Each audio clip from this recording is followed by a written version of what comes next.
کانو میرے بندو میری بندیو ہوش ہوش ہوش میں آؤ، تمہارا رب سویا نہیں ہے، غافل نہیں ہے، جاہل نہیں ہے، دیکھ رہا ہے۔ رات کی تہجد پڑھنے والی کو بھی دیکھ رہا ہے، رات کے ناچنے والی کو بھی دیکھ رہا ہے، ہوٹلوں کی محفلیں بھی اس کے سامنے، مسلح کی آہیں اور آنسو بھی اس کے سامنے، قرآن کی تلاوت بھی سنتا ہے اور گانے کی لے بھی سنتا ہے، قرآن کی تلاوت پر بہتے ہوئے آنسو بکتا ہے اور ناچ گانے پر تھرکتے ہوئے بدن بھی دیکھتا ہے۔ ایک دن اللہ آئے گا اور اعلان کرے گا وَامْتَازُوا الْيَوْمَ أَيُّهَا الْمُجْرِمُونَ، اے مجرمو آج الگ ہو جاؤ۔ جرم کی انتہا کا نام قیامت ہے، جب زمین کپ کپائے گی، آسمان تھر تھرائے گا، پہاڑ ریزہ ہو جائیں گے، پانیوں میں آگ لگ جائے گی، جیدار بھی مر جائیں گے، بے جان بھی مر جائیں گے۔ اذا السماء انفطرت، آسمان پھٹا، واذا الكواكب انتثرت، ستارے ٹوٹے، واذا البحار فجرت، سمندر ابل پڑے، واذا البحار سجرت، سمندروں میں آگ لگ گئی، واذا الارض مدت، زمین پھیلتی چلی گئی، والقت ما فيها وتخلت، اندر کا باہر، باہر کا اندر، اور واذا الجبال سيرت، پہاڑ ریزہ ریزہ دھنی ہوئی روئی کی طرح اڑا دیے گئے، اور ساری کائنات پر اللہ نے حکم دے دیا موت دے دو۔ ایسا یہی وقت ہوگا قیامت کا، جب قیامت آئے گی، اسی وقت میں وہ ایک دن چھپا ہوا ہے، ایسے ہی سورج نکلے گا، ایسے ہی رات گزشتہ ڈھلے گی، اسی طرح بچے اپنے بستروں سے نکلیں گے، مائیں چولہے گرم کر رہی ہوں گی، باپ دکانوں کو بھاگ رہے ہوں گے، منڈیوں کے تالے کھل رہے ہوں گے، زمینوں میں ہل چل رہے ہوں گے، گندم کا، کپاس کا جو بھی موسم ہوگا اس کا بیج بکھیرا جا رہا ہوگا، ایوان شاہی سج رہے ہوں گے، گجرے باراتیوں، بارات وہ دلہا اور دلہن کے لیے انتظار میں جمع ہو رہی ہوگی، اور ڈھولک اور ڈھول اور یہ سب کچھ اسی طرح جو آج ہوتا ہے وہ ہو رہا ہوگا، ایک دم فَإِذَا جَاءَتِ الطَّامَّةُ الْكُبْرَى فَإِذَا جَاءَتِ الصَّاخَّةُ، ایک آواز آئے گی، میرے نبی نے اتنا نقشہ کھینچا کہ دکاندار نے کپڑا کھولا ہوگا اور وہ میٹر یا گز کے ساتھ اس کو ناپ رہا ہوگا، اور ادھر گاہک نے بٹوا نکال کے جیب سے پیسے نکال کے ان کو گننا شروع کیا ہوگا، اور وہ ناپ کر کینچی ڈالے گا اور وہ پیسے آگے بڑھانے کے لیے ہاتھ آگے کرے گا، ایک دھماکہ ہوگا، وہ کینچی گر جائے گی، پیسے اڑ جائیں گے، جھاڑو گر جائیں گے، مائیں بچوں کو ناشتہ کروا رہی اسکول بھیجنے کے لیے، نوالے منہ میں جانے کی بجائے زمین پہ گر جائیں گے، اور بچیاں کوئی وردی پہن رہی ہے، کوئی پہن چکی ہے، کوئی بستہ اٹھا رہی ہے، کوئی اٹھا چکی ہے، بستے بکھر جائیں گے، آنچل اڑ جائیں گے، مائیں ناآشنا ہو جائیں گی،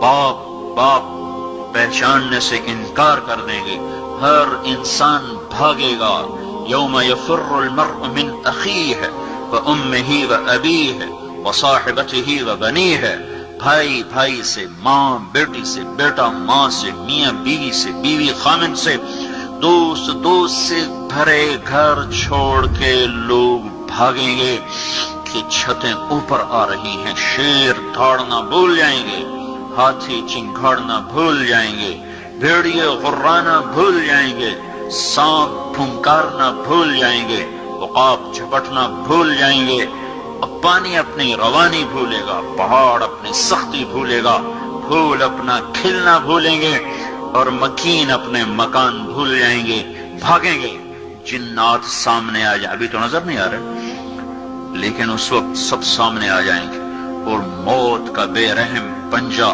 بے رحم وار کو ادھر گرا، کو ادھر گرا، کو ادھر گرا، گھر ٹوٹے، آگ لگی، پہاڑ ریزہ ریزہ، ایک حکم کے ساتھ ساری انسانیت مر جائے گی، رونے والا کوئی نہ ہوگا، دفن کرنے والا کوئی نہ ہوگا، زمین کی دراڑوں میں غائب ہوتے چلے جائیں گے، پہلا آسمان موت کے دھماکے سے اڑ جائے گا، پھر دوسرا، پھر تیسرا، پھر چوتھا، پھر پانچواں، پھر چھٹا، پھر ساتواں آسمان زیر و زبر۔ ملک الموت آج پسینے پسینے ہو رہا ہے، ہوتا نہیں ویسے ہی کہہ رہا ہوں، پسینے پسینے ہو رہا ہے کہ آج کام بہت بڑھ گیا ہے، ساری دنیا کی جانداروں کی جان نکالنی ہے۔ اور پھر میرا اللہ کہے گا عرش کے فرشتے مر جاؤ، گریں گے۔ پھر اللہ کہے گا جبریل اور میکائیل مر جاؤ، تو اللہ کا عرش ان کی سفارش کرے گا، یا اللہ ان کو بچاؤ۔ تو میرا اللہ کہے گا اسکت فقد کتبت الموت علی من کان تحت عرشی، چپ رہو، میرے عرش کے نیچے سب کے لیے موت ہے۔ پھر جبریل اور میکائیل مریں گے، پھر اسرافیل مرے گا، پھر اوپر اللہ پوچھے گا کون باقی، تو کپ کپاتی ٹانگوں کے ساتھ، لڑکھڑاتی زبان کے ساتھ وہ کہے گا، وہ ملک الموت کہے گا میرے مولا اوپر تو باقی، نیچے تیرا یہ غلام باقی۔ تو اللہ کہے گا مت، مر جا، تو بھی آج موت کا ذائقہ چکھ۔ ایک چیخ کے ساتھ ملک الموت مر جائے گا۔ یہ اس دنیا کا انجام ہے۔ مسلمان مرد ہو یا عورت، بیٹا ہو یا بیٹی، وہ دیوانوں کی طرح زندگی نہیں گزارتے، ان کے سامنے منزل ہے، مسافر شب سے چلتے ہیں، جو جانا دور ہوتا ہے، انہیں اپنی آخرت کے لیے زادرہ اکٹھا کرنا ہوتا ہے۔ اللہ تعالیٰ فرمائے گا ساری کائنات کو موت دے کر کہے گا من کان لی شریکا فلیأت، کوئی ہے میرے مقابل تو آؤ، کوئی شریک لاؤ۔ پھر دوسری دفعہ، پھر تیسری دفعہ، پھر زمین آسمان کو جھٹکا دے کر کہے گا انا الملک، میں ہوں بادشاہ۔ پھر دوسرا جھٹکا دے کر کہے گا انا القدوس السلام المؤمن، میں ہوں قدوس السلام مومن۔ پھر تیسرا جھٹکا دے کر کہے گا انا المہیمن العزیز الجبار المتکبر، میں ہوں مہیمن عزیز جبار متکبر۔ ہائے ہائے، پھر کہے گا این الملوک، بادشاہ کہاں ہیں؟ این الجبارون، ظالم کہاں ہیں؟ این المتکبرون، ایڑی مار کے چلنے والے، حسن و جمال پہ نخرے دکھانے والے، مال دولت کے غرور میں کسی کو خاطر میں نہ لانے والے، کہاں چلے گئے؟ این ہم، کہاں ہیں؟ لمن الملک اليوم، آج کس کی بادشاہی ہے؟ کوئی جواب دینے والا نہ ہوگا۔ تو پھر میرا اللہ کہے گا للہ الواحد القہار، آج اکیلے اللہ کی بادشاہی ہے۔ انی بدأت بالدنیا ولم تکن شیئا وانا الذی اعیدها، میرے بندو اور بندیو، تم کچھ نہ تھے، میں نے تمہیں بنایا، پھر میں نے اسی طرح تمہیں مار دیا، اب میں تمہیں دوبارہ زندہ کروں گا۔ ایک کو جنت میں جانا ہے اور ایک کو آگ کے شعلوں میں جلنا ہے۔ نہ آگ میں جانے والے مر سکتے ہیں، نہ جنت میں جانے والے مر سکتے ہیں۔ اس وقت کا انتظار کرو، پھر وہ وقت آ جائے گا۔ پھر کیا ہوگا؟ فَإِنَّمَا هِيَ زَجْرَةٌ وَاحِدَةٌ، ایک آواز آئے گی۔ پھر کیا ہوگا؟ فَإِذَا هُمْ بِالسَّاهِرَةِ، پھر سارے فیصل آباد کی زمین سے نکل کے کھڑے ہو جائیں گے۔ پھر کیا ہوگا؟ فَتَأْتُونَ أَفْوَاجًا، پھر ان کو میدان معشر کی طرف کھینچا جائے گا۔ تین طرح کے لوگ ہوں گے، ایک وہ ہوں گے جو سواریوں پہ چل کے جا رہے ہوں گے، ایک وہ ہوں گے جو پیدل جا رہے ہوں گے، ایک وہ ہوں گے جو سر کے بل چل کے جا رہے ہوں گے۔ ملک شام سینٹر ہے روز محشر کا۔ یہاں سے ملک شام کوئی 2000 کلومیٹر کا فاصلہ ہے۔ یہ پاؤں پہ چل کے بھی جائیں تو چھالے پڑ جائیں، جو سر کے بل چل کے جائیں گے ان کے ساتھ کیا ہوگا؟ صحابہ نے عرض کی یا رسول اللہ، وہ سر کے بل کیسے چلیں گے؟ تو آپ نے فرمایا جس اللہ نے ان کو پاؤں پہ چلایا وہی ان کو سر پہ چلائے گا۔ قبریں پھٹ رہی ہیں، کچھ لوگ نکلیں گے تو قرآن کہتا ہے وہ اٹھتے ہی کہیں گے یا ویلنا من بعثنا من مرقدنا، ہائے ہمیں قبروں سے کس نے اٹھا دیا۔ دوسرے کیا کہیں گے؟ هذا ما وعد الرحمن وصدق المرسلون، تم ہمارا دنیا میں مذاق اڑاتے تھے نا، بڑے آئے نیک پاک، بڑے آئے حاجی نمازی، بڑی آئی پردادار، بڑی آئی تسبیح پڑھنے والی، جو ہوگا دیکھا جائے گا، جو ہوگا دیکھا جائے گا۔ آج دیکھو، آج وہی دن ہے جو ہم تمہیں بتایا کرتے تھے اور تم ہمارا مذاق اڑایا کرتے تھے۔ یہ وہ دن آ گیا جس کا اللہ نے وعدہ کیا تھا اور نبیوں نے سچی خبر دی تھی۔ کچھ لوگ قبروں سے نکلیں گے تو ان کا حال کیا ہوگا؟ کأنما اغشیت وجوہہم قطعا من اللیل مظلما، ان کے چہرے کالی رات کی طرح تاریک ہوں گے۔ اور کچھ لوگ قبر سے نکلیں گے تو ان کے چہرے کیسے ہوں گے؟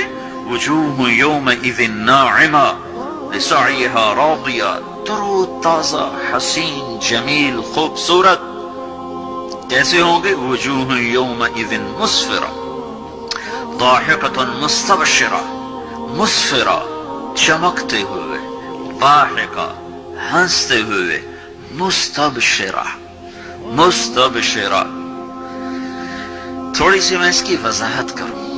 میک اپ کے ساتھ چہرہ چمکایا جا سکتا ہے اور کھوکھلی مسکراہٹ کے ساتھ ہونٹوں کو سجایا جا سکتا ہے، لیکن جب اندر میں غم اترے ہوئے ہوں تو جس کی نظر باریک ہوتی ہے وہ پہچان لیتا ہے کہ یہ مسکراتا چہرہ تو لوگوں کو دکھانے کے لیے ہے، پس پردہ تو غم نظر آ رہے ہیں۔ جس مرد عورت کے اندر میں خوشیاں اتر جائیں اور اندر سے وہ خوش ہو، اس کو عربی زبان میں کہتے ہیں استبشار۔ بشرا ہذا یا بشرا ہذا غلام، جو یوسف علیہ السلام کے نکالنے والے نے نعرہ لگایا تھا، یا بشرا۔ جب خوشی اندر سے پھوٹتی ہے تو اس کو بشرا کہتے ہیں۔ اس اندر کی خوشی کے ساتھ جو چہرے پر کیفیت پیدا ہوتی ہے وہ کیفیت ہے مستبشرہ۔ تو میرا اللہ یوں بتا رہا ہے کہ میں ان کے چہرے کیسے بناؤں گا؟ مسفرہ، چمکتے ہوئے، حسن و جمال ایسا کہ آنکھ ٹک نہ سکے۔ اور کیسے ہوں گے؟ ضاحکہ، ہنستے ہوئے۔ اور کیسے ہوں گے؟ ان کے اندر سے خوشیاں پھوٹ پھوٹ کے ان کے روئیں روئیں سے وہ ایسے نظر آئیں گی جیسے برسات کی بارش چاروں طرف چھا جاتی ہے اور فضا کو گھیر لیتی ہے، اس طرح خوشیوں نے ان کو گھیرا ہوا ہوگا۔ ان کے انداز ہی اور ہوں گے، ضاحکۃ مستبشرہ۔ دوسرے کیسے ہوں گے؟ وجوہ یومئذ علیہا غبرہ ترہقہا قطرہ۔